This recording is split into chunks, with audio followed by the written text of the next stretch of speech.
আসসালামু আলাইকুম রহমতুল্লাহি অবরকাতুহু। সম্মানিত দর্শক, আমরা খুব ছোটকালে একটি প্রবাদ বাক্য আমরা পড়েছিলাম। God helps them who themself.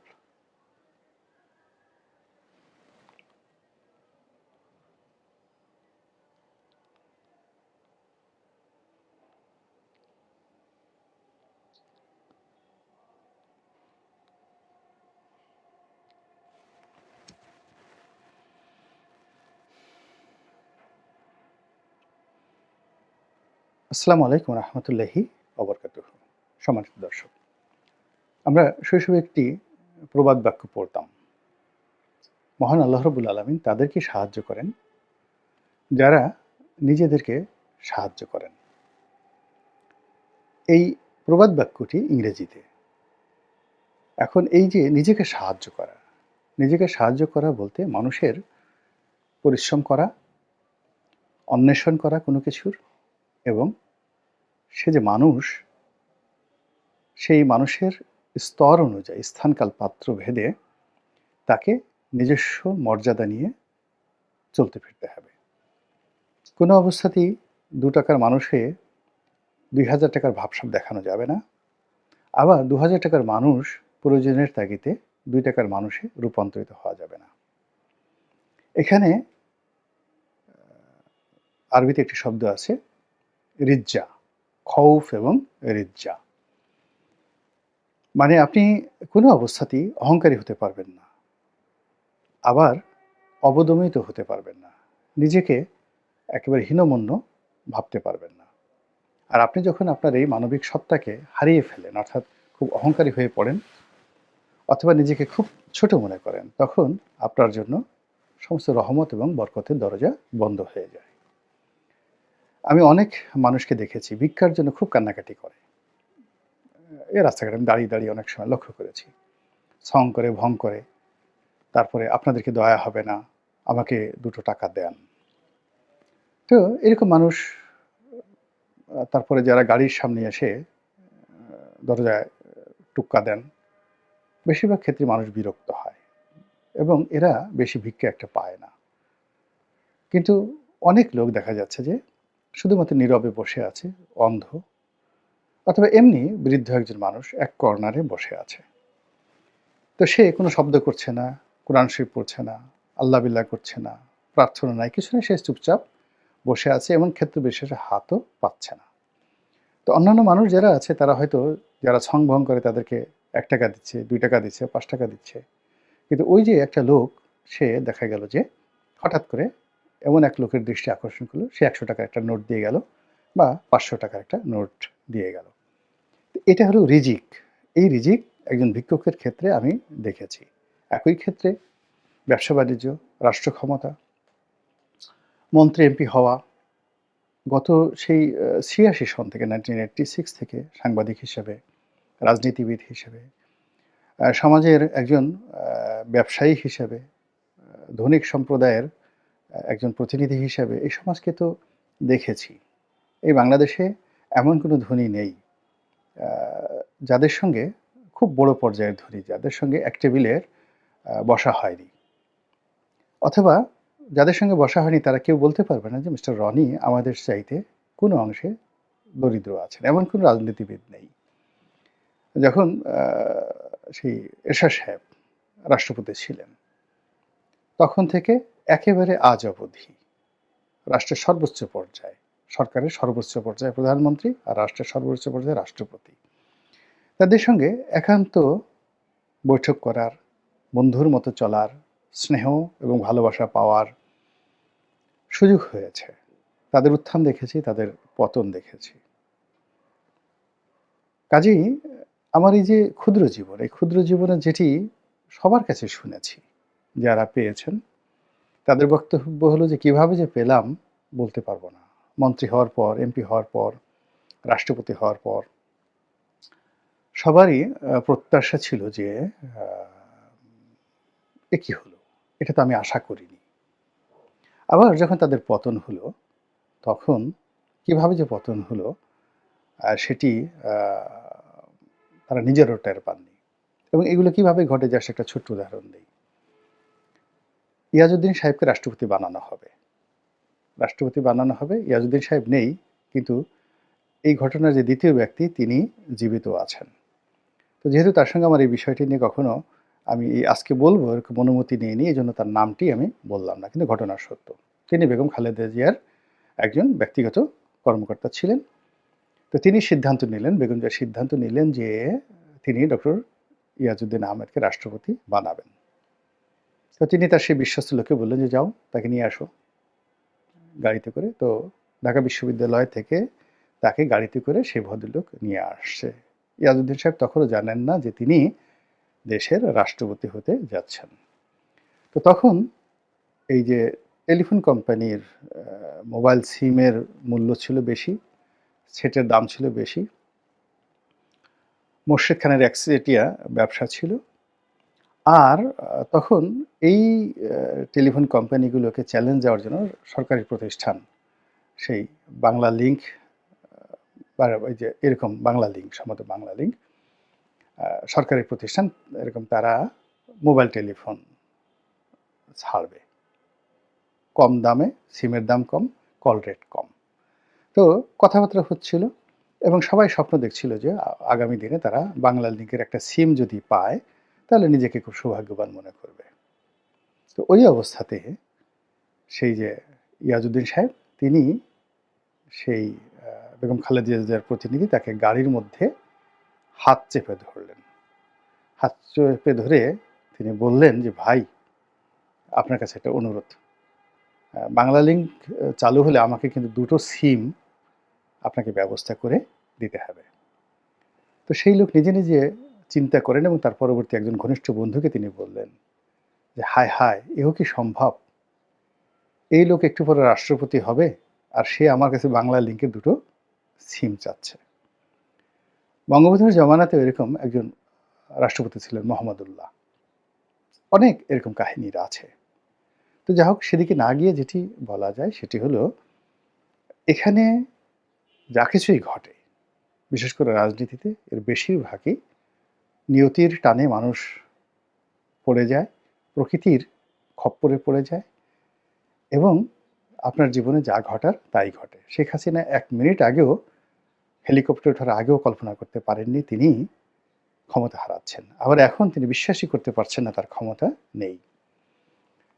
Doctor Mohammad Yunus ক্ষমতার মসনদে বসা পূর্ব মুহূর্ত পর্যন্ত কল্পনাই করতে পারেনি পৃথিবীতে এরকম একটা ঘটনা ঘটতে পারে, এবং এখনও তিনি আত্মস্থ হতে পারেননি। তো সেই অবস্থাতে আগামী দিনের যে রাজনৈতিক ক্ষমতা, সেই রাজনৈতিক ক্ষমতা কার ভাগ্যে আছে, কোন দলের ভাগ্যে আছে আমরা এখনো পর্যন্ত জানি না। কিন্তু অবস্থা দৃষ্টে প্রকৃতি এবং পরিবেশে যে পরিবেশ বিরাজ করছে তাতে মনে হচ্ছে জনপ্রিয়তার দিক থেকে বিএনপি একেবারে সর্বোচ্চ শিখরে রয়েছে এবং নির্বাচন মোটামুটি গ্রহণযোগ্য হলে, ট্রান্সপারেন্ট হলে বিএনপির বিজয় কেউ ঠেকিয়ে রাখতে পারবে না। এখন এই যে বিএনপির যে বিজয়, বিএনপির এই বিজয়কে যদি বিএনপিকে গ্রহণ করতে হয় তাহলে তার সবচেয়ে প্রথম যে জিনিসটি দরকার সেটা হলো আত্মমর্যাদাবোধ, সম্মানবোধ।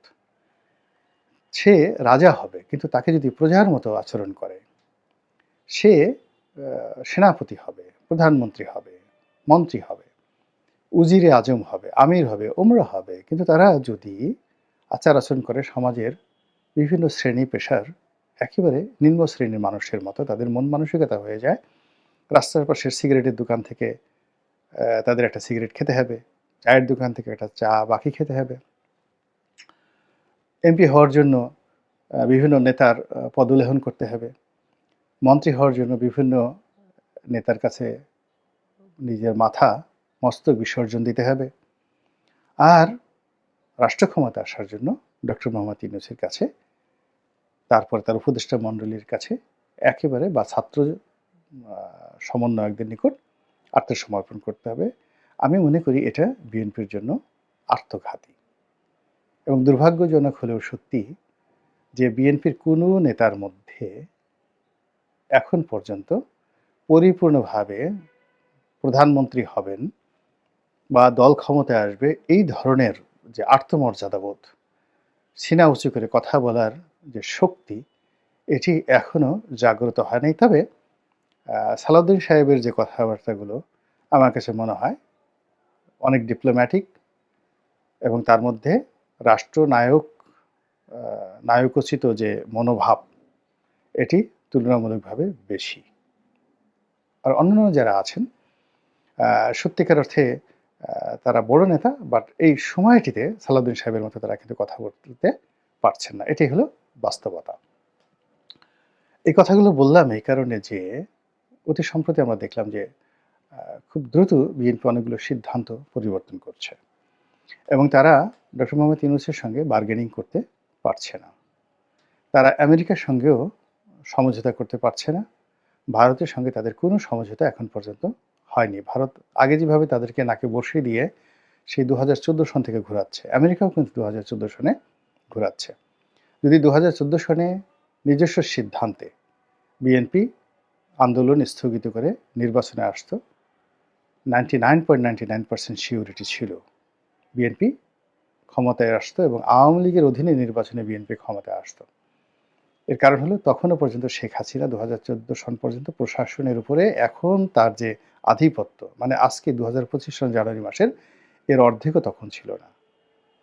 আর তিনি যখন ক্ষমতায় ছিলেন 2018-19 সালে তখন, বা 2023-24 সালে তখন যে ক্ষমতা ছিল তার 1000 ভাগের 1 ভাগ ক্ষমতাও 2013-14 সনের প্রশাসনের উপর ছিল না।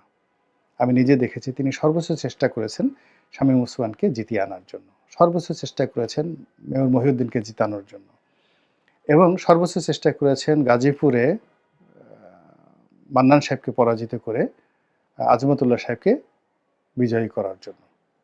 এবং আমি এই দুটো নির্বাচন, চট্টগ্রামের মেহুদ্দিন সাহেবের নির্বাচন এবং গাজীপুরের নির্বাচনের সমন্বয়ক, প্রধান সমন্বয়কদের মধ্যে অন্যতম ছিলাম। তো কাজেই ওই সময়টাতে এজেন্সিগুলো কি করেছে, পুলিশ কি করেছে, নেতারা কি করেছে, প্রধানমন্ত্রীর ডিজায়ার কি, পুরো জিনিসগুলো কিন্তু আমি জানতাম। বাস্তবতা হলো আমরা পারিনি, প্রশাসন আমাদেরকে করতে দেয়নি, প্রশাসন ওই কর্তৃত্ব ছিল, নারায়ণগঞ্জে তো দাঁড়াতেই দেয়নি শামীম ওসমানের ওই জায়গাটিতে। তারপরে চট্টগ্রামে একেবারে বলতে গেলে আমরা তো সার্কিট হাউসের ধারে কাছেই উঠতে পারিনি। এমনকি প্রকাশ্যে যে আমরা মানে এমপি মন্ত্রীরা দেখা সাক্ষাৎ করবো, হাঁটাচলা করবো, প্রচারণা করবো, এটাও নিষিদ্ধ ছিল। আমি গিয়ে উঠলাম, আমার নিজের বাড়ি ছিল ওখানে, সেখানে চট্টগ্রামে রেস্ট হাউস, আমার নিজস্ব রেস্ট হাউস ছিল, সেখানে উঠলাম। তো চট্টগ্রামের ডাক্তার আফসারুল আমিন মন্ত্রী, তাকে ফোন করলাম, সে কোথায়? দেখা গেল যে সে ওই পাহাড়ের উপরে রেলওয়ের একটা রেস্ট হাউস আছে, সেখানে গিয়ে বসে আছে, তার সঙ্গে সেখানে গিয়ে কথাবার্তা বললাম। তো এই ছিল প্রশাসনের ভূমিকা। তো তখন যদি বিএনপি সিদ্ধান্ত নিতে পারত তখন পরিবেশ ভিন্ন হতো। কিন্তু 18 সনে সে যে পরিবেশে আওয়ামী লীগকে বিশ্বাস করেছে, এটা ইতিহাসের একটা সবচেয়ে বড় ব্লান্ডার। আবার একইভাবে 11-এর পর 2008 সনে বিএনপি যে বিশ্বাস করেছে সেটা বিএনপির একটা বড় ব্লান্ডার, ভীষণ রকম ব্লান্ডার। আমার কাছে মনে হচ্ছে 2024 সনে নির্বাচনে অংশগ্রহণ না করার যে সিদ্ধান্ত, আমার জানা মতে one of the finest decision. কিন্তু এই যে ডক্টর ইউনূসের এই জমানাতে গত কয়েক মাসে বিএনপি এবং তার নেতৃবৃন্দ যা কিছু করছে, তাদের অনেকের কথা শুনতে খুব ভালো লাগছে, কিন্তু সংগঠনের জন্য, ভবিষ্যৎ রাজনীতির জন্য, রাষ্ট্র ক্ষমতা লাভের জন্য কোনো অবস্থাতে এগুলো আমার কাছে ইতিবাচক মনে হচ্ছে না। আমি পটানোর জন্য, খুশি করার জন্য, নেতৃবৃন্দকে তেল মারার জন্য অনেক কথা বলতে পারি। I know many good language. একেবারে নেতারা নাকে তেল দিয়ে ঘুমাবেন, এরকম সুন্দর সুন্দর কথা আমি জানি। আমি যদি লিখি পক্ষে, বিএনপি খুব ভালো করছে ইত্যাদি ইত্যাদি ইত্যাদি, তারেক রহমান সাহেব আগামীর দেশনায়ক, তিনি যাকে বলা হয় আগামী দিনের কিংবদন্তির প্রধানমন্ত্রী হবেন, জিয়াউর রহমান সাহেব নতুন বাংলাদেশের জাতীয়তাবাদের জনক হবেন, পিতা হবেন, এসব বিষয়ে আমি শেখ হাসিনার জামানাতে লিখেছি।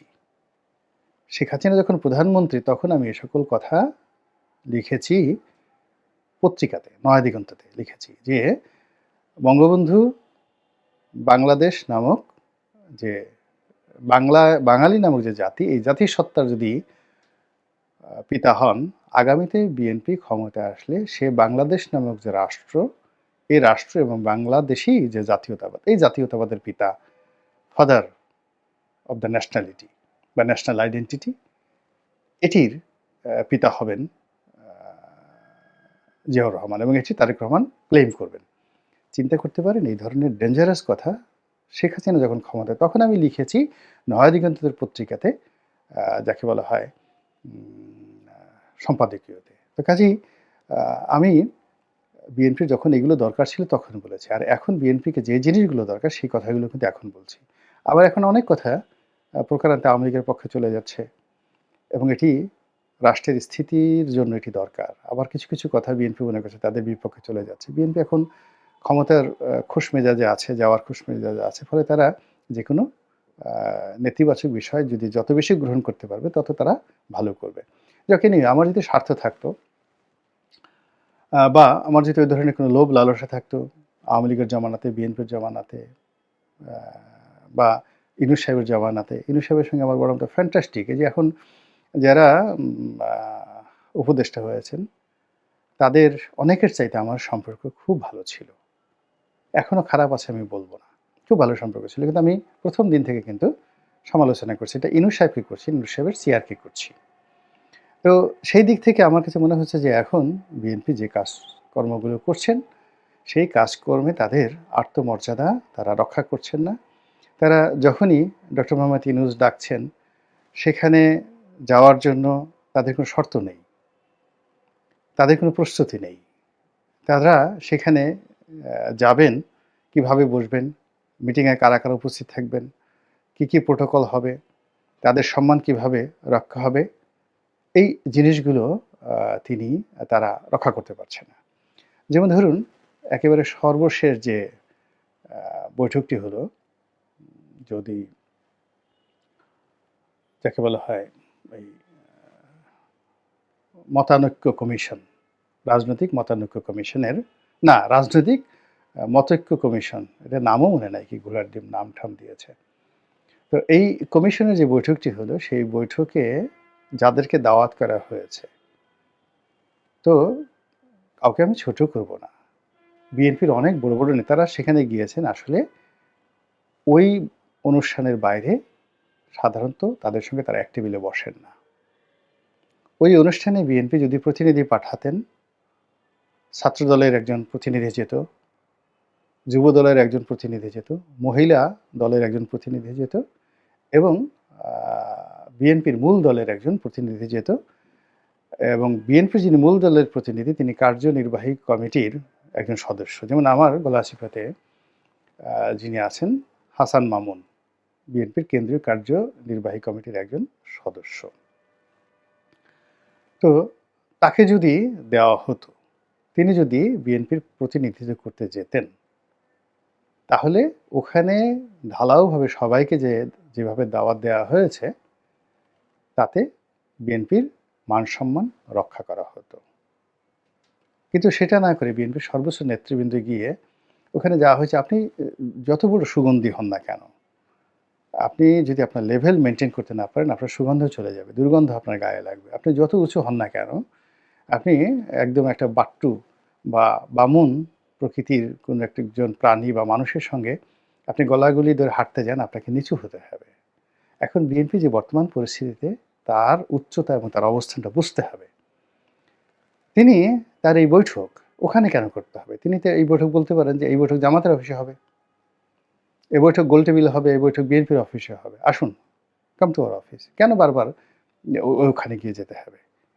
কেন বিএনপি এই কমান্ড দিতে পারছে না? তো যখনই পারছে না, তখন এই যে তাদের মধ্যে যে একটা হীনমন্যতা তৈরি হচ্ছে, আর হীনমন্যতা আসে যে যদি আমরা বিরোধিতা করি, তো জামাত ইউনূস সাহেবের কাছ থেকে বেশি প্রিভিলেজ পেয়ে এগিয়ে গেল। আমরা যদি মিস করি, এখানে আপনারা আল্টিমেটলি অনেক কিছু মিস করেছেন। এখানে আপনাদেরকে যদি জয়লাভ করতে হয় নিজস্ব শক্তিমত্তা অনুযায়ী, কৌশল অনুযায়ী জয়লাভ করতে হবে। কাউকে তেল মেরে বা কারো সঙ্গে প্রতিযোগিতা করে আপনারা জয়লাভ করতে পারবেন না। বরং এই সমস্ত ক্ষেত্রে গিয়ে দৃষ্টিকটু অবস্থায় পড়ে বিতর্ক জন্ম দিয়ে নিজেরা ছোট হয়ে আপনারা যদি আত্মবিশ্বাস হারিয়ে ফেলেন, আগামীতে দল ক্ষমতায় আসা তো দূরের কথা, ক্ষমতার ধারের কাছেও যেতে পারবেন কিনা এটা আমি বললাম না। এটা আল্লাহর কাছে একটু জিজ্ঞাসা করেন। আল্লাহ আমাদের সবাইকে হেদায়েত দান করুন এবং হেফাজত করুন। আসসালামু আলাইকুম ওয়া রাহমাতুল্লাহি ওয়া বারাকাতুহু।